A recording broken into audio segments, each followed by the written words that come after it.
Здравствуйте! В эфире информационная программа «Настоящее время Азия» с главными событиями дня. В пражской студии я, Динара Аргин. Сегодня в программе.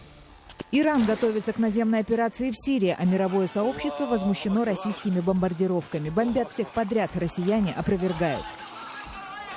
Это склады оружия и боеприпасов, горюче-смазочных материалов, боевая техника, пункты управления, узлы связи, транспортные средства боевиков ИГИЛ. Медресе на юге Кыргызстана переполнены. Бедняки сдают своих детей в бесплатные исламские школы. Строят медресе арабы. Они 70% финансируют. Сын за отца в ответе. Потомок сталинского тюремщика разыскивает безымянные могилы жертв репрессий. Его с дикого аула привезли, с кишлака. Привезли, и он, кроме этой мотыги, ничего не знал. Люди, которых вообще не интересует политика. Жизнь американских ковбоев в 21 веке. Работа на ранчо – это никакая не карьера, это образ жизни. Россия продолжает наносить авиаудары по Сирии. Совершены уже сотни боевых вылетов, поражены десятки наземных целей. Эти кадры предположительно показывающие, как российская авиация наносит удары по сирийским городам и деревням. Мировые СМИ и пользователи интернета публикуют большое количество авиаударов, но до сих пор никто не может подтвердить их достоверность.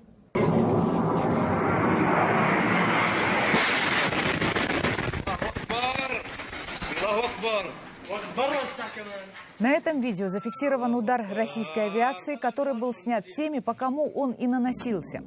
Между тем, российские военные ежедневно публикуют отчеты о действиях своей авиации, снабжая их видеокадрами, а также проводят мини-брифинги на авиабазе в Сирии. Самолетами ударной авиации, оснащенные современными комплексами поражения, нанесли удары по 8 объектам. Это склады оружия и боеприпасов, горюче-смазочных материалов, боевая техника, пункты управления, узлы связи, транспортные средства боевиков ИГИЛ. Все цели поражены. Однако западные источники и противники президента Сирии Башара Асада настаивают, что удары российских ВВС наносятся по районам, которые контролируют не исламисты, а светская сирийская оппозиция. Западные СМИ распространяют видео из интернета с большим количеством жертв среди местного населения. Однако до сих пор никто также не может подтвердить их подлинность. Международная коалиция, координирующая боевые действия против исламского государства, потребовала от России прекратить бомбардировки повстанцев и мирных жителей. Российские власти опровергают бомбежки позиций сирийской оппозиции и заявляют, что не считают свободную армию Сирии террористической организацией. Между тем, посол Сирии в России благодарит Кремль за то, что российские военные не делают больших различий между врагами сирийского президента Башара Асада. Я могу сказать, что нет такой вещи, как позиции свободной армии. И это умеренная оппозиция, о которой говорили Джон Керри и американская администрация. Где она? Не существует умеренного терроризма. Они все террористы. Они все передавали оружие фронту Ан-Нусра и исламскому государству. И Обама, и министр иностранных дел России говорили об этом. Так что в регионе находятся только вооруженные террористические группировки. Как стало известно, уже и Иран готовит свою наземную операцию в Сирии. Об этом сообщает агентство Reuters, ссылаясь на свои источники. В ближайшее время вооруженные силы Ирана и корпус стражи исламской революции в количестве 4000 человек могут прибыть в Дамаск, где в координации с российской авиацией они планируют вступить в боевые действия на стороне сирийского режима. Власти Соединенных Штатов сообщают, что им известно об этих планах Ирана. Ответственность за то, что новые страны втягиваются в новую войну на Ближнем Востоке, они готовы переложить на Россию. Российское военное вмешательство в Сирии, сосредоточенное на неизбирательных бомбардировках объектов сирийской оппозиции, усугубляет межобщинный конфликт в этой стране. По крайней мере, согласно последним сообщениям, иранцы теперь спешат в Сирию, чтобы присоединиться к конфликту с оружием в руках. Для России это плохие новости. В Кыргызстане все больше родителей выбирают для своих детей религиозное образование. В стране уже насчитывается рекордное количество медресе. Их в Кыргызстане больше, чем в какой-либо другой бывшей Советской Республике. Как правило, туда идут учиться дети из малоимущих семей. Чему их там учат, узнал Адилет Бектурсунов. Каждое занятие начинается и завершается словами «Аллах един» и Мухаммед его раб и посланник. Между заучиванием и повторением сур из Корана дети осваивают арабскую вязь. Освоить письменность можно за год, но чтобы глубоко понять Коран, нужны годы. Дети попусту времени теряют. Я уже знаю алфавит. Сейчас могу читать Коран. Перевода, конечно, не знаю.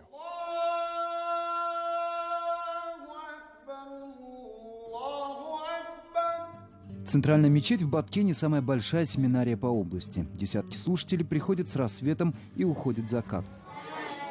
В этом году в мечети масштабная реконструкция. Спонсоры арабы строят при храме новую духовную школу. Старое помещение стало тесным, ведь с каждым днем интерес к религиозному обучению растет. Строят медресе арабы. Они 70% финансируют. 30% мы собираем с прихожан. Демократия принесла Кыргызстану полную свободу. Сегодня мечети построено в 2 раза больше, чем школ. Имам Бостумбек Пусуров связывает такую тенденцию с тяжелой экономической ситуацией в Кыргызстане. Медресе все чаще стали посещать дети из малообеспеченных семей. Многие взрослые уезжают на заработки и оставляют детей в мечети. Платить за учебу не надо. Здесь и безопаснее в том плане, что они не будут подвергаться плохим влияниям. Религия плохому не научит. Именно такого мнения придерживаются воспитатели самой крупной религиозной школы в Оше. Более 100 шакирдов, духовных семинаристов, здесь живут и обучаются исламским канонам. В этой комнате дети спят. Есть еще 2 таких комнаты. Экскурсию по школе проводит молодой директор Рашид Алибаев. В здании полным ходом идет ремонт новых душевых кабинок, тоже за счет иностранцев. Первый год дети обучаются правильно совершать намаз, учатся принимать даарат. Духовная семинария, как армия, требует одного – дисциплины. Занятия, еда и сон по расписанию. За успеваемостью следит администрация. Образовательные программы включают даже светские дисциплины. Даст Бог, хочу поступить на учебу в Турцию. Хочу быть юристом. Под словом «юриспруденция» часто подразумевают религиозные законы шариаты. Изучать исламское право становится модно.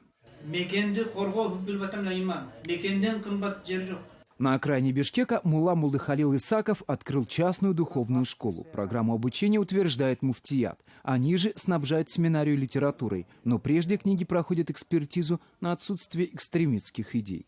Если вы услышите, что кто-то вербует в Сирию, вы должны тут же рассказать нам, имамам, или должны сообщить правоохранительным органам. Разговорам о неприемлемости радикализма в исламе отведены первые минуты урока. Теперь такие беседы стали важной частью образовательной программы.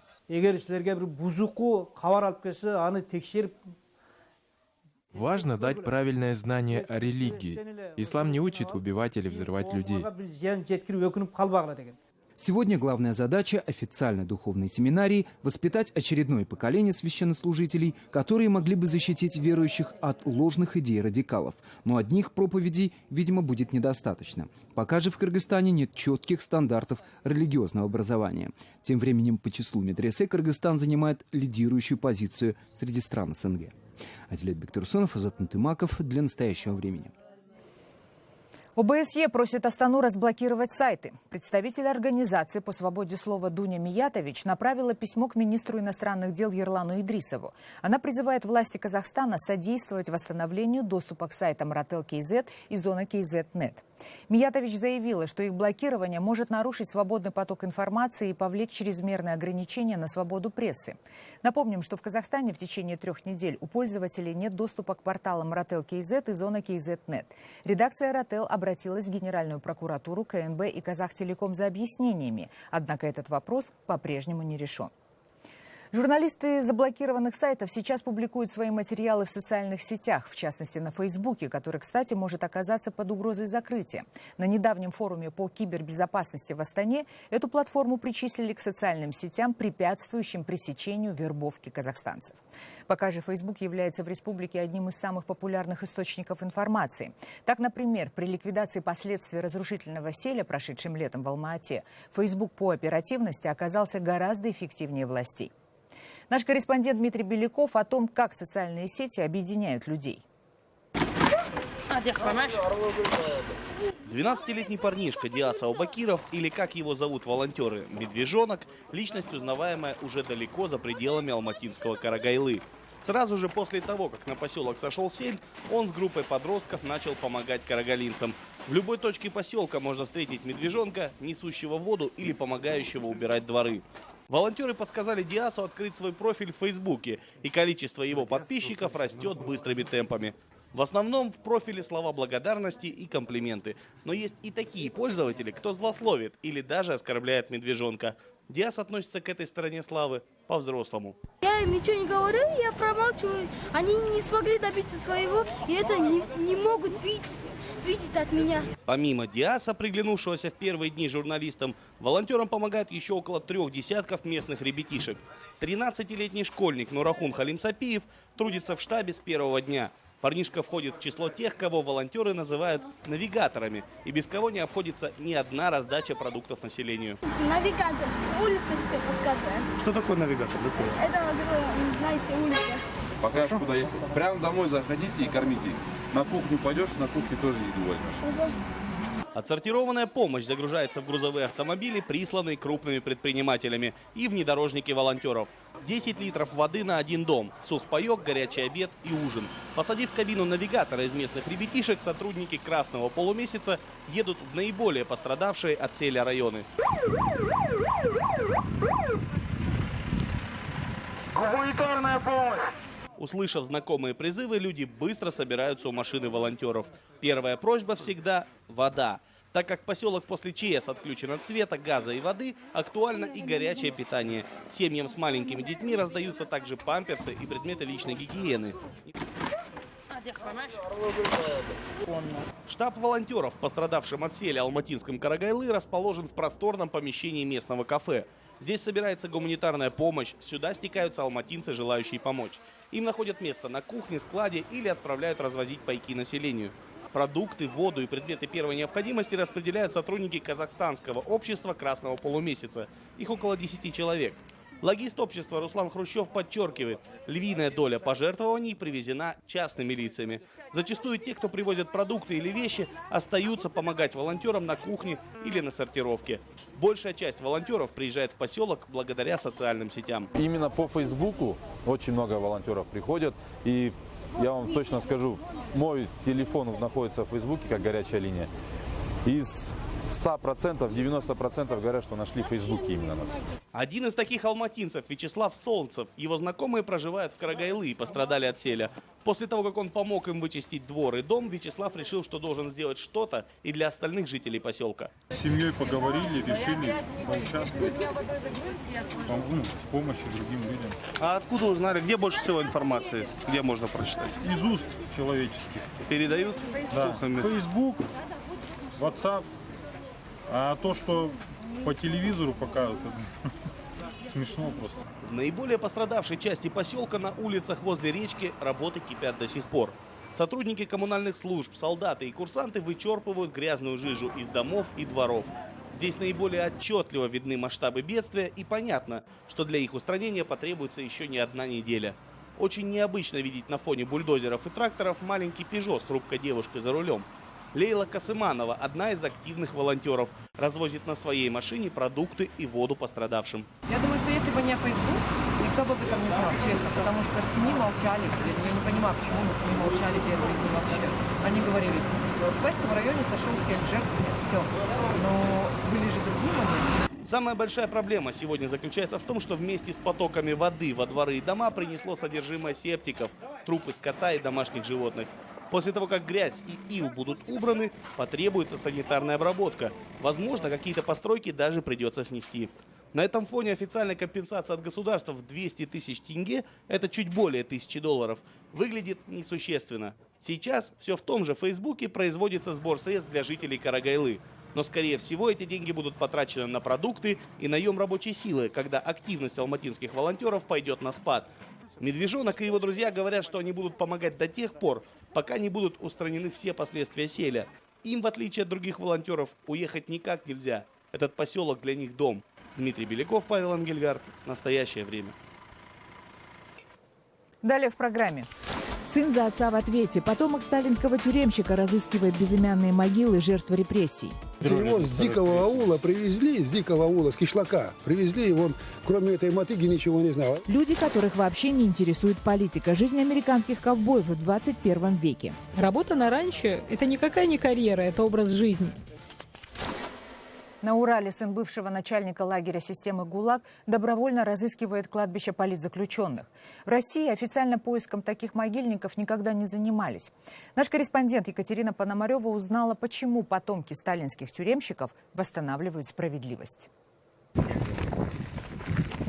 Когда идешь по этому лесу, кажутся не ветки, кости хрустят под ногами. На пару километров вокруг, говорит проводник, кладбище. Под этими соснами в 40-х годах прошлого века покой, наконец, обрели названные враги народа и бойцы трудармии. Власти могильник не обозначили, зарыли, забыли, а недавно еще и перепахали. Когда делали пожарную самую опашку этого, и опахали прямо по могилам. Тавда – маленький город в глуши на Урале. В Советской России крупный остров архипелага ГУЛАГ. Здесь работали аж 2 лагерных управления. В войну везли не только политзаключенных. На местных заводах формировали трудовую армию из неблагонадежных элементов и депортированных народов. В лагерях люди умирали тысячами от голода и холода. Тела зарывали за городом в ямах. Их учет никто не вел, говорит наш проводник в этот мир мертвых. Александр Ботиков вместе с товарищем ищет такие кладбища и ставит на них самодельные кресты. Вот такие, чтобы почтить память. Единственная именная могила на этом кладбище принадлежит 2 братьям Быковским, Леониду и Александру. Они когда-то работали в Орле учителями, их осудили по 58-й статье, как врагов народа по анонимному доносу. Это место родственники выбрали совершенно случайно. Говорят, сюда, к этому холму, их как-то особенно тянуло.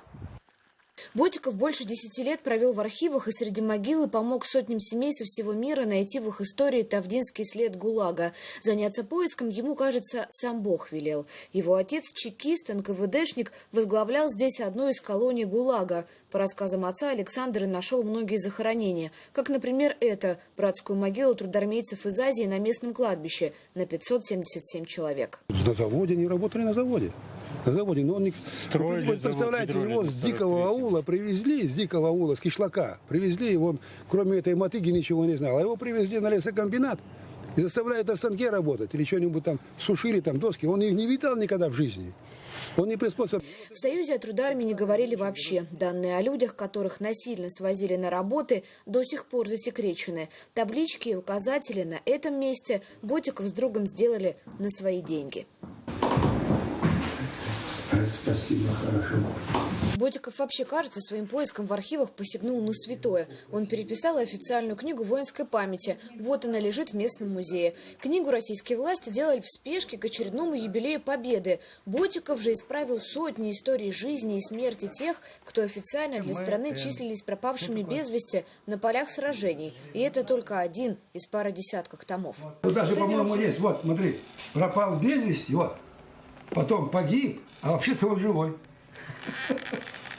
Единственная материальная награда, которую Александр Ботиков получил за эти годы – медаль от Министерства обороны за поиски солдат. Да в музее открыли комнату памяти по мотивам его поисков. Ну и еще вот, Тавдинский памятник жертвам репрессий. Нынче поставили аккурат перед местным управлением лагерей. Денег на него дала семья врага народа, чью историю раскопал отчаянный поисковик.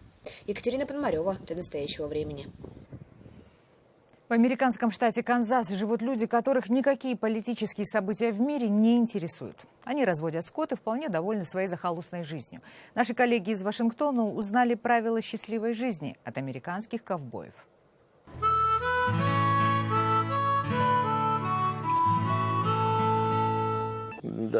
Три самые важные вещи, которые стоит всегда помнить, работая на ранчо: забудь про мечту стать миллионером. Этого не произойдет.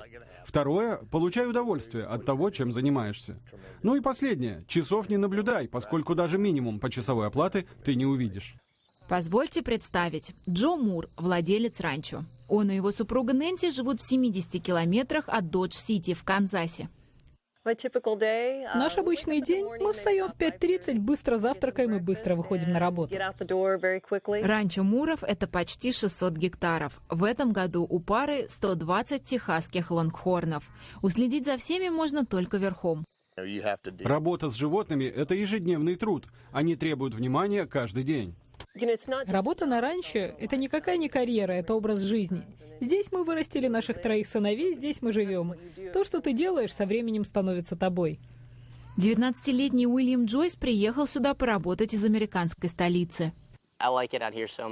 Мне здесь нравится, можно восстановить силы и расслабиться. А что может изучать парень из Вашингтона в Канзасе? Все о кормовой траве и ее ротации, о том, как регулировать число животных на гектар площади и другие факторы успеха. Я считаю, что физический труд и тяжелая работа в целом очень дисциплинируют. Уильям Джойс также учится арканить скот при помощи лассо. По словам еще одной работницы ранчо, 22-летней Элизабет Луч, работа с лассо – чистый адреналин.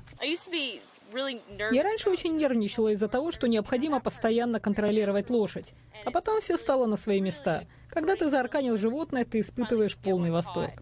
14 лет назад Джо и Нэнси Мур открыли ворота своего ранчо для гостей и просто любопытных, с тем, чтобы укрепить свое финансовое положение и познакомить людей с их стилем жизни. Когда они купили и отстроили несколько домиков, поток гостей стал постоянным. Каждый раз, когда у нас новый гость, я вспоминаю, как мне повезло. Моя повседневная жизнь – это праздник. Только подумайте, есть и у кого отпуск всего 5 дней в году. Выпас лонгхорнов, работа с арканом и клеймом. Простая жизнь, которая приносит семье Мур настоящую радость. Кыргызский высокопоставленный чиновник неожиданно бросил статусную работу в столице и уехал в места своего детства, где решил стать рыбаком. Наш корреспондент Жибек Бегалиева встретилась с дауншифтером, чтобы понять его мотивы. Очень вкусная, царская рыба.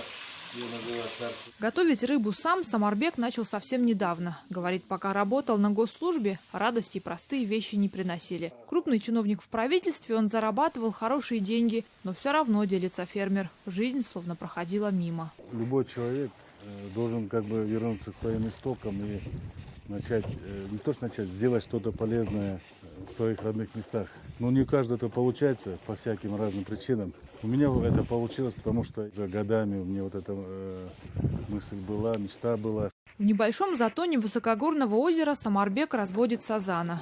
Чуть дальше, в закрытых прудах, форель. Когда из благополучной столицы уезжал в родную деревню, коллеги недоумевали, зачем? А теперь, приехав посмотреть, обязательно остаются погостить. Здесь от меня было больше пользы, чем на госслужбе.